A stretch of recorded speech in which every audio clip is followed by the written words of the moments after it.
Welcome to HGAC's fourth weekly Q&A session for the 2015 TIP Call for Projects. My name is David Wardlow with the Houston-Galveston Area Council, and I appreciate you joining in with us today. I just have a couple of slides again today. Not much has changed since last week. We will have the application up and running today, later this afternoon. So most of today's session will be covering questions that y'all may have. I have a couple of things to show you, and then we'll get right to the Q&A. Again, we'll just cover the remaining sessions that we have scheduled, an update on the materials and the schedule, and then a Q&A. Again, we have met the last several weeks.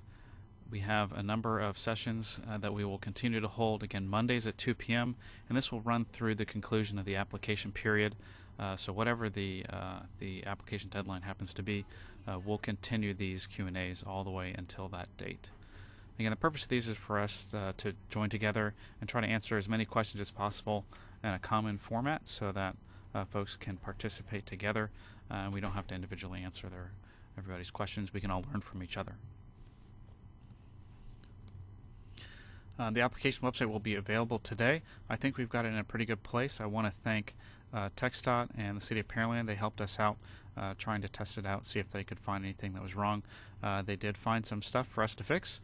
So I hope that we have that up and running and in a place where everybody will have a minimal amount of fuss.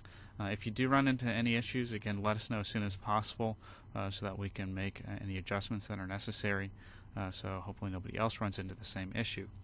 But I think it is fully functional, and I haven't run into any issues in the last tests that I've performed. Again, we record each of these Q&A sessions. They are posted to our YouTube feed, which is linked to from the TIP website, the Call for Projects website. And again, we are evaluating, since we've had a delay in making the application, online application available online, what we want to do in terms of an extension to the schedule. Again, this is tentative. This is not firm. This is not decided in any kind of concrete way. But I would say the tentative extension will be into the new year, probably January 12th. Again, we'd like to keep it a Monday to make it simple and consistent with having one last Q&A session right before the end. So an updated tentative revised schedule would have January 12th as the deadline. We're going to push the assistance deadline out just a little bit. The reason for keeping this near term is folks should know at this point what projects they're intending to develop and potentially submit for consideration. And we need to make sure we can get HGAC resources lined up to provide that assistance to you. So we'll provide just a little bit of an additional time. That's another week, but you should be able to ask for that pretty quickly. Again, what we'll need in order for us to proceed with that assistance is the first part of the application filled out. There's a pre-application we walked through with you a couple of weeks ago. And then really the main front-end part of that application is the purpose and need and the description of the project, so we know if we're going to provide modeling support of what we're actually modeling. And then the location information, so there's a GIS component, which would be great, or a PDF map if not. Oh, yep, somebody just pointed out I have a 2014 on here for January 12th. If you can see my cursor there, yeah, sorry, that's 2015. A little typo there. We'll push most of the schedule out about a month, but we should still be able to hold to that May TPC approval date. And I see a question here on when will this schedule become effective. We'll talk about it this Wednesday with our Technical Advisory Committee, and we'll go from there, but probably within the next week or so. You know, I had mentioned before we try to make that decision around the Thanksgiving timeline. We'll give folks a little bit more time than that. So in the next week or so, we'll have a definitive schedule updated, and then you won't see all these crossed out things. It'll just be updated. All right. And again, for more information, you can always contact me. We have a generic tip at h-gac.com email address in case you want to make sure that somebody other than me can address your question. And then anything related to TxDOT should be coordinated for this call anyway through Catherine McCwright. and her contact information again is provided on the slide. And before we move straight into the Q&A, I was going to show you a couple of things that I neglected to show last week. Just one moment. All right, some folks probably had the question on how do I determine if my project is subject to conformity or not? And part of that is understanding if you're on really the conformity network, if you're on a facility that is subject to consistency with conformity.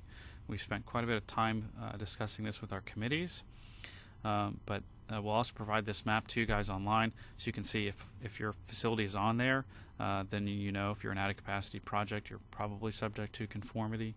But if you're not on this network, then you would not be subject to conformity. And the general outline here is all the interstates, of course, all of the freeways, all of the tollways, any of the proposed freeways or tollways within the long-range plan would be captured, and then all current principal arterial roadways. So just as an example, within the Pearland area, we have FM 865 coming from Beltway 8. We have SH 35 on the east side, and we have FM 518. And that's the area kind of bounded by Beltway 8, SH 288. So within that quadrant of northern Brazoria County, it's just those facilities. If we go west, we got 521. But if we were talking about other facilities that might be in there, for example, FM 2234, McCard Road, McCower Road, something like that, those are not designated as principal arterial this time. They are not going to be subject to conformity. So that should help you understand how to categorize your project a little bit more. The only two exceptions to that on the map right now are we have to include a couple of minor arterials that provide connectivity to rural areas that are not currently served by a principal arterial. So we pick up FM 1488 here in southern Montgomery County over to Magnolia, and then SH 146 linking Interstate 10 up to US 90. So those two elements are added to the network that are not otherwise principal arterial. But other than that, it's principal arterials and above. So I hope that's helpful. This will be posted again to our website later today, so you can take a look at it. I think, though, not every road is labeled here. They're pretty easy to tell what major facilities we're talking about here, even though they're not labeled. It's not that dense of a map. If you have a question in the city of Houston, for example, we might be able to help fill that in, but they're still relatively easy to figure out what facilities we're talking about. All right. And that's about it. The first question, and since I noticed last time that we had an issue with everybody knowing what the questions were, I'm going to go ahead and just add, sorry, there we go. I think this will help us so that you can actually see what the questions are. And I've been reminded, this isn't really a question.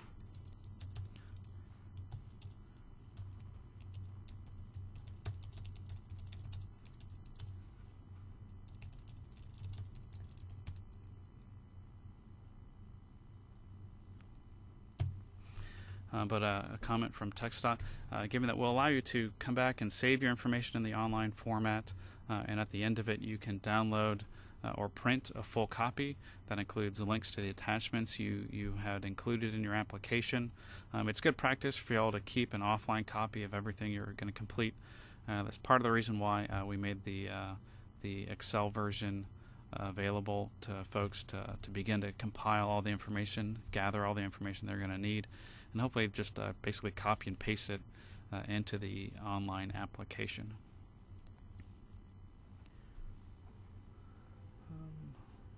And as a reminder, I see a couple of folks with their hands raised, so we'll get to them first, but you can either raise your hand in the attendee section of the interface, or you can type in your question into the question panel. And we'll first start with Michael Oretti. And I'm going to unmute your microphone here in just a second. Let's see. All right, Michael, are you there? Yes. Can you hear us? Yes, I can hear you just fine. Go ahead. We mistakenly raised our hands as we were setting up, so we really don't have any questions. Okay, very good. Thank you very much. Glad to know it works at least. Thanks. It worked. All right, and then I see Pat Waskowiak has her hand raised, so we'll see if Pat has a question, see if this works. Pat, are you there? Yes, I'm here. Can you All hear right. me? Yep, we can hear you just fine. Go ahead, Pat. Okay, good. I have a question on the Excel spreadsheet that you have posted as the pre-application worksheet. Under benefit cost methodology for major investments, it says please attach the completed BCA Excel worksheet. Is that included, or am I missing it, or will that be part of the application? That will be part of the application. You'll see those templates posted later today. I was Okay. asked to try to simplify the tabs that were in there. We had kind of a lot of it on the same tab, but try to split it up, make sure everybody had a little more guidance on this is what you need to fill out. We've tried to separate that, so there's kind of there's an input tab now and an output tab, and then the calculations are done on another sheet, so you don't get confused about what you need to put in where. And maybe it'll be self-explanatory when I see the spreadsheet, but my question right now is for a new it applies to anything. Our project happens to be a new construction roadway project, so it would fall under major mobility investments. But I assume that we're going to use vehicle hours of travel for the travel time savings calculation. And what models are we going to be using to do that calculation? I mean, for example, is the 2035, would we use that as our no build? And then would we have you all run a build scenario, including the project, into because it's not in the long-range plan right now, so it's not currently part of Conformity. So I'm just kind of wondering how we get all of that accomplished. Right, that's a great question. Or do we do something else? Yeah, no, that's a great question. Did you have another question, or is that it? No, that's it. Okay, great. Thanks, Pat. The models that we'll use, again, you'll ask us for assistance in running those, and we'll be using the latest 2040 models that we're using to develop the RTP right now. So if the project is not currently in the RTP, that's okay. We'll add it to the network and run it and get the results back to you. And again, I've been told by our modeling folks that they should have the capacity to do that. So again, really lining that up earlier than later is important so that we can get it in the queue. We'll pretty much just set them up to run over weekends and platoon out the runs and let them go. And then we'll get you back results early the following week. So it's pretty straightforward. It's a 2040 RTP. We'll be doing a near-term analysis, 2018, to base the near-term delay reduction on, because the model performs best in the near term. And then we'll use some of the outputs from the later analysis years to grow that benefit. Again, it'll be tied to, at least our recommendation is that it's tied to the growth in travel on the facility. It won't capture all of the delay in the network out when we get into the 2035, 2040 time frame. The model doesn't perform quite as well, and the results aren't quite as logical. So we are going to just use 2018 again like we have the last two calls, and then grow that based on volumes in the later time periods. Same kind of thing for safety, and you could use the same kind of thing for some of the other areas. A near-term analysis is probably best, and then a rationale for growing that benefit that's tied to facility use rather than trying to directly estimate the delay or safety or some other benefit using just a forecast, a direct forecast in that later year. I hope that kind of makes sense. I think the templates will make clear what you really need there and what we'll be able to provide. I don't see anybody else's hands raised, so maybe it's a very short session today. Does anybody else have any questions, or you can enter something in the question panel?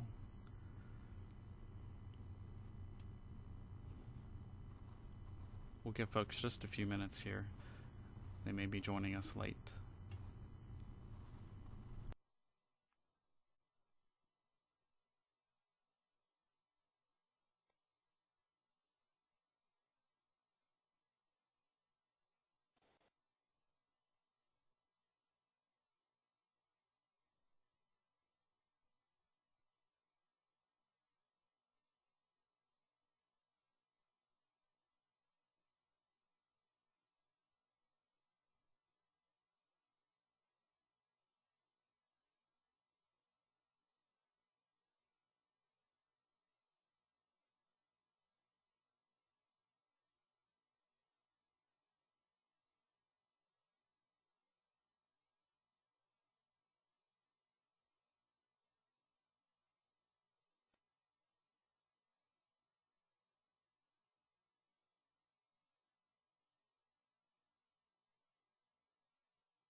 All right, I don't see anybody else's hand raised. And one more question from Missouri County, just indicating that once they dig in, I'm sure they'll have more questions. I'm sure that's true for everybody.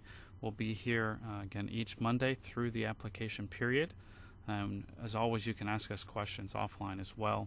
I particularly appreciate these sessions. I think it helps us to cover more ground together. But by all means, if you feel that you don't want to ask a question in this form, by all means you can send us an email or pick up the phone and give us a call as well. So not seeing any other questions at this point, I'm just going to thank you all for participating and let us know if in the next few days you have any particular issues. Oh, Pat has a question, and I'll go ahead and unmute her phone so that she can ask it directly. Okay, go ahead, Pat. Yep. Thanks. Sorry about that. That's right. My question, it may be more appropriate offline, but I thought other people might have sort of a similar problem. We're looking at a new construction roadway, as I mentioned, but it's really tied to, well, let me back up a bit. We're doing the environmental and schematic work on a new construction project that includes what basically are considered two different projects, but one part of it, what we were talking about as the first project, really doesn't have a logical termini without the second part being built. The second part or second project, it could be built independently, but the first one needs the second one in order to operate properly. So, and as I said, the environmental will include both projects, but when we submit a TIP application, are we submitting two TIP applications, or do you want us to submit one that matches the environmental that includes both projects? That's a great question, and in fact, the request is that it be one application really that covers both segments, and you provide the information on what that segmentation is, so that we can determine the appropriate phasing or something like that for the project. It may be that the project could be delivered all at once if sufficient funds were available, or it could be that the construction phases get programmed out in two time frames, or we just get to that first segment and the second segment will come back to recompete at a later date when there would be a logical termini then. Right, okay. And let me ask you something else. So there would be two different cities involved in this if we submit it as one application. So I'm assuming that you would want, for example, for the project readiness information and local commitment, you want information from both of those cities, or could there be like a lead city that would, Right. sort of assume responsibility for the project? We've tried to keep the process a little flexible in that regard. If it makes sense to have one lead local government, that's great. Otherwise, it could be a joint application. We have space for 3 main, basically applying agencies to have their Okay. information in there. So whatever makes sense for the project. We kind of didn't anticipate there probably being too many cases where there's more than 3 main parties. But if that were the case for somebody, let us know, and we can work with that too. Okay, great. Thank Great. you. Great. Thank you very much.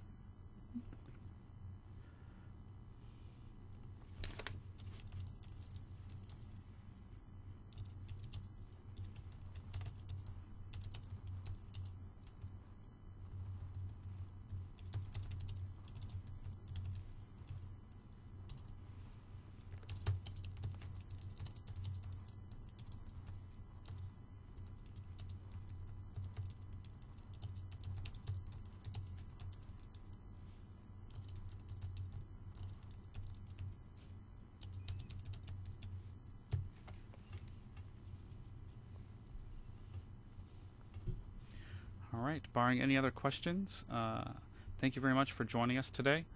And we'll be back this time next Monday at 2 p.m. on November 17th. Thank you again for your participation.